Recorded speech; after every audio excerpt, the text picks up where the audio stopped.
Testing and tracing in place from Thursday. If you are contacted by an NHS test and trace advisor advising you that you must isolate, then you must do that whether you have symptoms or not. The lion's share of the lockdown housework falls to, you guessed it, women are spending an average of 1 hour and 7 minutes more of their time each day on unpaid labour than men.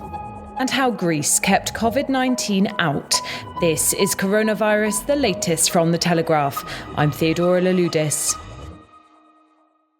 Everyone with symptoms of coronavirus can get a test from Thursday, including the under fives. It's part of the new NHS coronavirus test and trace programme launching across England. From Thursday, anyone who tests positive will be contacted by the NHS to share information about their recent interactions. People identified as having been in close contact with someone who's had a positive test must stay at home for 14 days, even if they don't have symptoms. That means anyone you've been within 2 metres of for at least 15 minutes, including members of your household. The Prime Minister said sanctions could be brought in if the rules aren't followed. If you're contacted by an NHS tracer and you're told that you've been for more than 15 minutes, less than 2 metres away from somebody who has tested positive for coronavirus, then you should self-isolate. That's what we're saying. If people don't, as I say, we will consider bringing in fines. The aim of the test and trace system is to move from a national lockdown towards measures reimposed on a more specific level to halt localised outbreaks. But as the government announced another 412 deaths in all settings across the UK, Health Secretary Matt Hancock addressed concerns that the test and trace system hadn't been brought in sooner. The answer is because we needed to flatten the curve. Right at the start of the epidemic, we had a contact tracing system in place. But as the virus raged towards its peak, the number of infections grew so large that we needed a national lockdown. That was the only way to get it under control. Effectively, everyone in the country was contacted and told to stay at home. Now, we've got the number of new infections each day right down, and the number of contacts of those who've tested positive is small enough that we can be in touch with everyone who we need to. Northern Ireland has its own version up and running already. Scotland's system will also start on Thursday, and Wales's version is due to start in early June. Boris Johnson says the system will change people's lives. But scientists, including Anne Johnson, Professor of Infectious Disease Epidemiology at University College London, are warning contact tracing systems like this aren't a perfect solution. We have been doing this kind of thing in infectious diseases for years, and in every system you just can't capture all the cases. But you hope that this system, along with the other measures that we're taking, will help to contribute to reducing transmission. We need to have the other measures, elements of social distancing, obviously maintaining all the elements of hygiene that we've talked about, and outbreak investigation, really improving, for example, transmission of infection in care homes and hospitals, all the things that need to be done to sort that out alongside these systems. The sum of many imperfect things are what's going to make a difference, and we all have to play our part in doing that. Almost 8.5 million people's wages are now covered by the government furlough scheme, up from 8 million 1 week earlier. The Treasury's confirmed the cost of claims filed by employers rose from £11 billion to £15 billion. The scheme allows employees to receive 80% of their monthly earnings, up to £2,500. It's been extended until October, but around 1.5 million self-employed Britons face a cliff-edge drop in income at the end of the month when their emergency funding disappears. And a listener called Darren emailed to ask if there was any hope of the government giving self-employed people support beyond the end of the month. He says his work's completely dried up. Darren, Mariana Hunt is our personal finance reporter, and she's one step ahead on all matters related to the Treasury.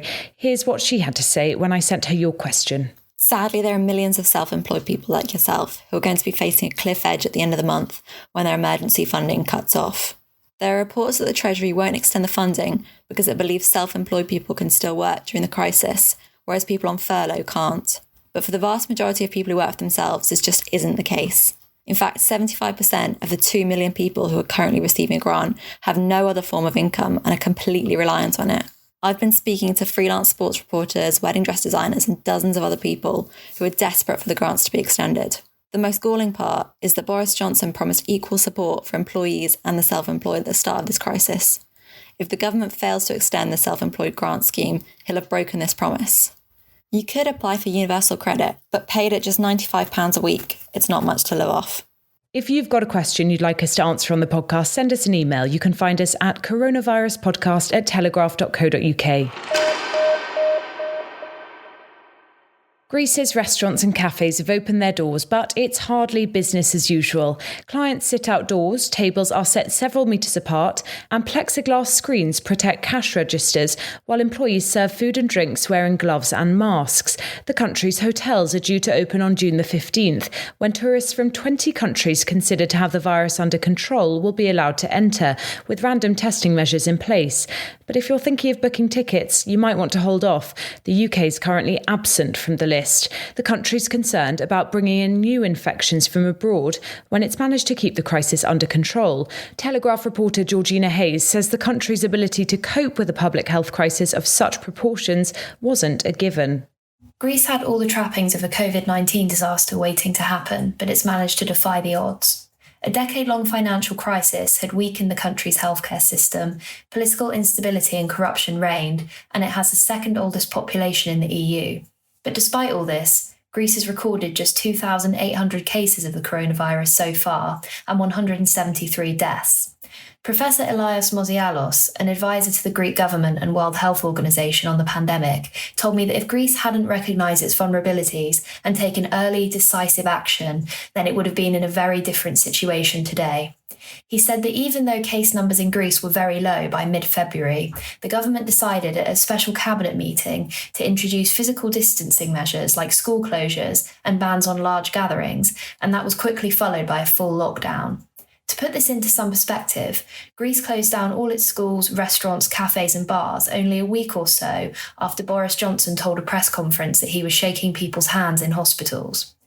Anyone who came into Greece from abroad had to go through a 2-week mandatory quarantine or risk a fine, and everyone in the country had to tell the government each time they left their house.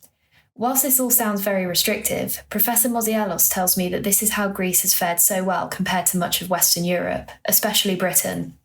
He tells me that Britain could have found itself in a situation more similar to Greece had the government acted sooner, and he thinks the period of mixed messaging from the government at the beginning of the outbreak hindered the NHS's ability to mount a coordinated response to the pandemic. Britain is a nation divided. Those who think lockdown should be extended and those who want to get the economy up and running again. Those who can't wait to see their friends and those who might even find it all a bit nerve-wracking. And those who've used this period to maximise their productivity and those who've become all but merged with the sofa. Well, regardless of what camp you fall into on the latter, most of us are spending more time sleeping, gardening and watching television. New data from the Office for National Statistics reveals for the first time how life has changed under lockdown. Participants were asked how they spent their newfound free time from late March to late April. Britain spent 3/4 of an hour longer than usual on entertainment and socialising, with watching television and streaming videos by far the most popular activity, taking up nearly 3 hours of the average day. Reading was far less popular, taking up just 28 minutes on average. And on average, we got an extra 18 minutes sleep. But the data also reveals splits along wealth and gender lines. Chris Price reports. Much of Britain has spent lockdown living a life of leisure, with significant rises in the amount of time spent watching television, gardening and sleeping. So no surprises there. But the new data also reveals a split between how those from higher and lower income households are spending time that might otherwise have been spent commuting. Researchers found that those with monthly household incomes of up to £1,700 carried out paid work for 21 minutes more each day during the lockdown than they did before. Meanwhile, those on higher monthly incomes of up to £3,300 did over half an hour a day less paid work over the month surveyed. The Office for National Statistics says an increase in working time for lower income households could be because people in lower income brackets are more likely to be in jobs that can't be done at home. And the lockdown seems to be reinforcing traditional gender roles too. The data also suggests that men are doing more than an hour less unpaid labour than women each day. And while both men and women are doing housework and childcare, women are spending an average of 1 hour and 7 minutes more of their time each day on unpaid labour than men. This is Coronavirus, the latest from The Telegraph. I'm Theodora Louloudis, and I'll be back on Thursday evening with your next update. Don't forget that you can access all our journalism, the news that'll keep you up to speed on the pandemic, and the puzzles, videos, reviews and advice that'll distract you from it, completely free for 30 days. Go to telegraph.co.uk/audio.